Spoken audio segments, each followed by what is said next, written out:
Hi everyone, welcome back to the channel. Today we'll discuss about the Linux file permissions and directory permissions. So let's get started with the today's session. So you know that everything in a Linux is a file. So every application, every processes, everything is a file. So this is very important for you to know the file permissions in the Linux. So you can see this here, the first diagram where you can see that this is a file and every file will have three owners defined. One is the user, second one is the group, and others. We can call them as all as well. So every file will have these three owners mentioned, and each owner will have these permissions: read, write, execute for user, read, write, execute for group, and read, write, execute for others. So based on these read, write, execute permissions, these particular owners will get the desired permissions. So you can see it here in the next snapshot here. So there is this file, my file. So how you will read the permissions assigned to this user, group, and others. So you can see it here, the first few characters of this. So the first character, which is dash here, will show if it is a file or directory. So if it is a dash, then it's a file. If it is a D, then it's a directory. Then after that, there will be nine characters which will define the read, write, execute permissions for these owners. So you can see it here. The first three are for the user, the second three are for the group, and last three are for the others. So this will define the desired permissions given to that file. In this case, it's my file.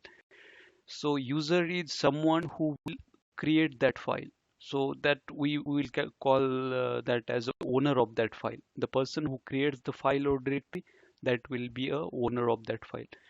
Group is something, suppose there are few people who you want them to give access to this my file, then you cannot just go ahead and add one user every time. So what you can do is you can create one group, add the people which you want them to access this file into that group, and you can just give the group owner here, in the file.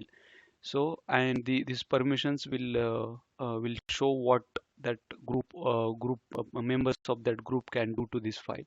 And the third one is others, which are universal users, except these member of the group and users. So this is how you will define the permissions in the Linux. So the important thing is how to read this file. So as we discussed, these first three are for the user, the next three are for the group, and the last three are for the others. Now, what you can do with this permission? So suppose you have a read permission on that file, then you can read the content of that file.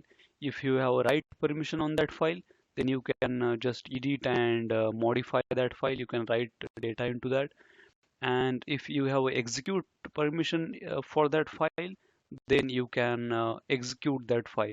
This is basically for the programmable files, or you can just say for like shell scripts where you need a execute permission. So this is for a file, but the permissions are different if it is a directory. You cannot say that read permission is reading that directory. That will not work. So if it is a directory, then read permission is something you can list out the contents of that directory. Suppose there is one directory test, and inside that you have three files. So if you have a read permission on that directory, you can list out. You can check what all are the files inside this directory. So this is a read. So write will be, you can create a file or directory inside that directory. So that's how write will work here. Suppose you have a write permission on this test directory, you can create files or folders inside that directory.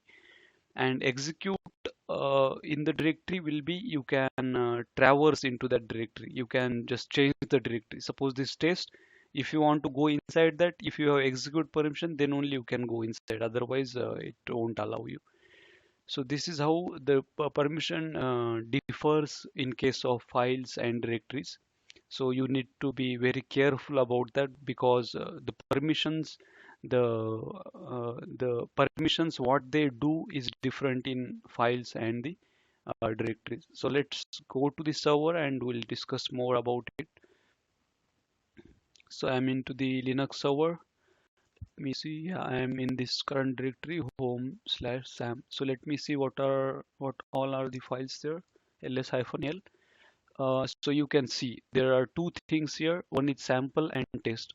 So with the first letter of this, you can check if it is a directory or file.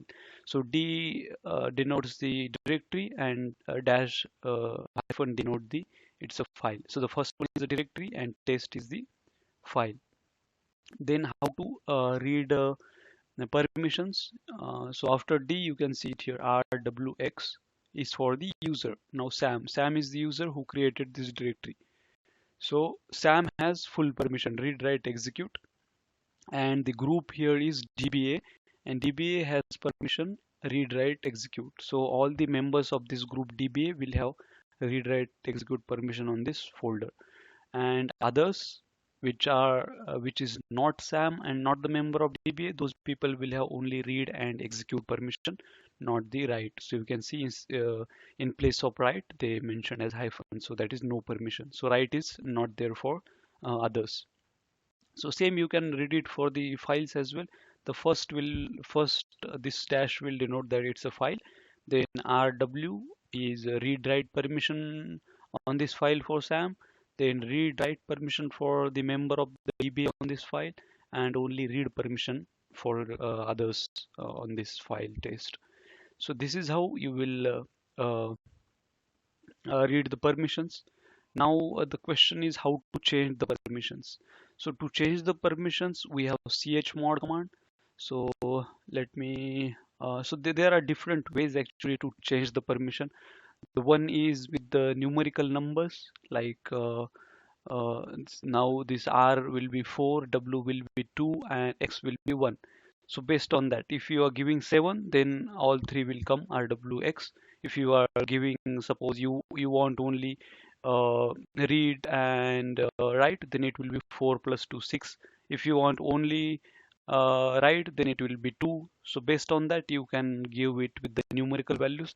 But I'll tell you about the other one option where you can use the, like suppose you want to give X permission here for the test file to the user Sam. So how we will give chmod, then so you are changing it for user, so you, and now you want to add RW is already there, you want X to that, so U plus X and the file name, that is test.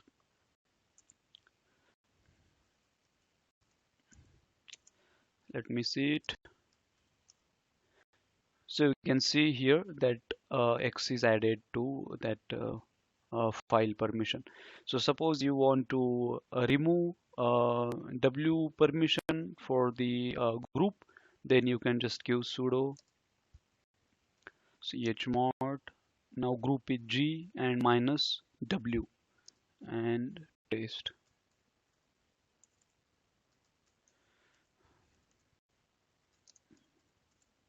So you can see it here. So write permission is removed. So like this you can give. So U is for the user, G is for the group, and O is for the others. So based on that you can just change the permissions. If you want to add the permission, you can give plus. If you want to remove the permission, you can give minus. If you want to equalize the permission, like suppose you want to give RWX to the others, then you can use equal as well. O equals to RWX. That will just change the permission to others. So this is how the permissions will work. You need to be, you need to do a practice. You need to like you need to use trial and error. You need to check if you are giving suppose X permission to this, how this is behaving.